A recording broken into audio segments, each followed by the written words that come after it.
What is up, YouTube? So I just got here to my workshop a little early.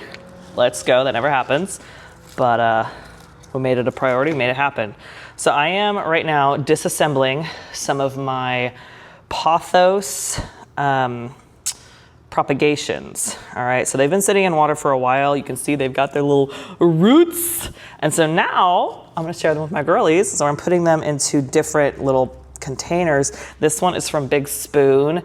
And one of the reasons that I saved this peanut butter jar was because the top said, please recycle or reuse this jar. And I was like, bet, you're a perfect jar for a plant. You'll be somebody's new plant home. So got that one. And then this jar I actually got from another group event that I'd been a part of. So I was like, well, that'll be actually a great jar for a plant. When in doubt, plant. Look how cute that little growth is. I don't know how. Okay, that one's not gonna work for that jar. Actually, I'm gonna put him in the peanut butter jar instead, and then put the peanut butter jar one in there. So we're just gonna thread these little roots, root babies.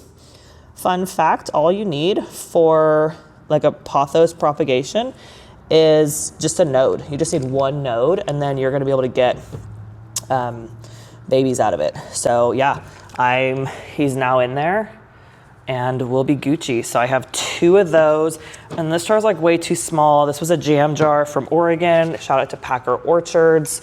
But unfortunately, I'm not sure that I think it's too small to be it'd be fine for like an avocado.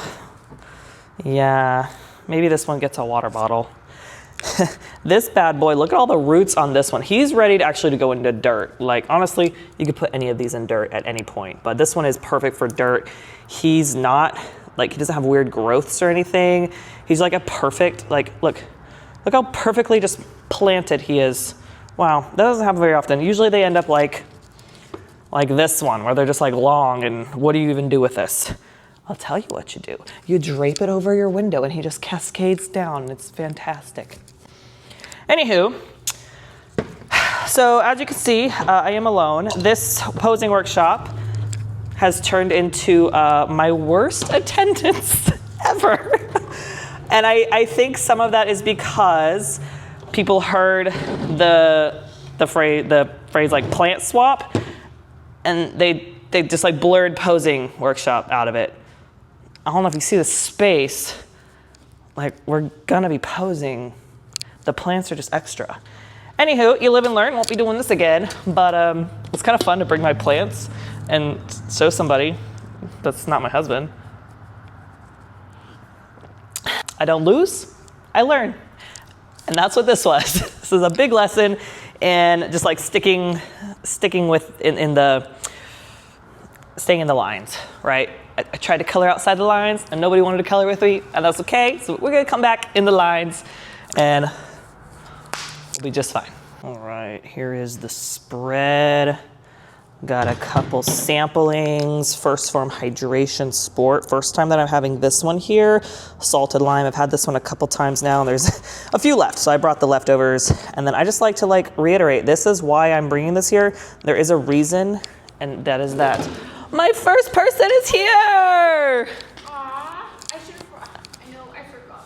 It's okay. I knew no one was. I have a basil plant. Do you? Yeah. I have a basil plant too, and I'm like, could we propagate basils? Or do they have to be planted from a seed? Because these are all my prop babies. Yeah, thank you. No, you're good. No one else, the other girls have told me they're not bringing any plants. How you kind of reach for your toes, just stretch those hamstrings out a little bit, push that chest forward, and just look up. I like to roll my neck around here. First actual stretch we're gonna get into is one of my favorites for thoracic spine. So when you are doing your back pose, that spine is arching a lot, right? To create the standing up straight illusion, even though we are kind of bent over. So I like this stretch a lot. We're gonna interlace those fingers behind the head. Big breath in. As you exhale, I want you to drop your head and shoulders back, and then open up the elbows here. You're gonna feel that stretch across the chest. Couple deep breaths here, really trying to get the head as close to the floor as you can. We're gonna be on your side. I like the foam roller here because it puts the leg in a fixed position. One arm is extended out. Awesome, awesome. Think 90 degrees on that knee there. Good. So that's going to put the hip in a pretty stretched position. And then what I like to do is I like to reach past my arm here. Big inhale, and then as I exhale, I'm pulling it back, kind of like an archer, and then I'm just rotating all the way around. If the back of your shoulder, that is from this free arm here, is able to touch the ground, that is a good thing. I want you to tuck the toes, because I'm actually going to have you lift off your knees and just kind of rock side to side here on those toes. This is stretching out your feet, getting ready to go into some heel. Since you all are in a division where we have to walk to the back line and then back to the front line, I'm gonna just emphasize the difference, because there is a little difference when you walk to the back, okay? In your front pose, whatever your front pose is, and they say, ladies, face the back, you're gonna face the back. When they say walk to the back line, what we want to do in that walk, I would almost suggest basically, watch my arch, okay? So when you bring those feet in to start that walk, notice my arch. I never drop that arch, okay? Because they're looking for jiggle. They're looking for squish. If my pelvis all of a sudden gets tucked in and I'm now walking kind of like this, look at all that squish. Versus, they say, ladies, walk to the back. I bring this in and I keep that arch as I'm walking. Now, on the flip side, ladies, face the front, come back to the front. They're not seeing my butt anymore. They're seeing my torso, they're seeing my shoulders, they're seeing my face, just my overall confidence, okay? I do suggest, especially for wellness, walking with the toe angled out. Toe angled out. This is gonna show off those quads more. If your legs are dominant in bikini, I'm not gonna have you walk like that because I don't want you getting docked, okay? So, but it helps for balance too.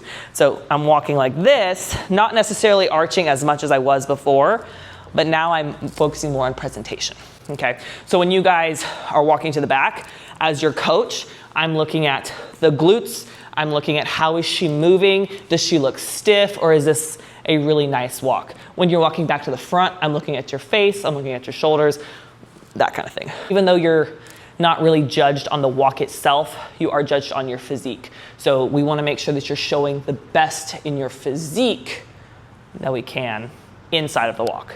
All right, please face the back. Good, good.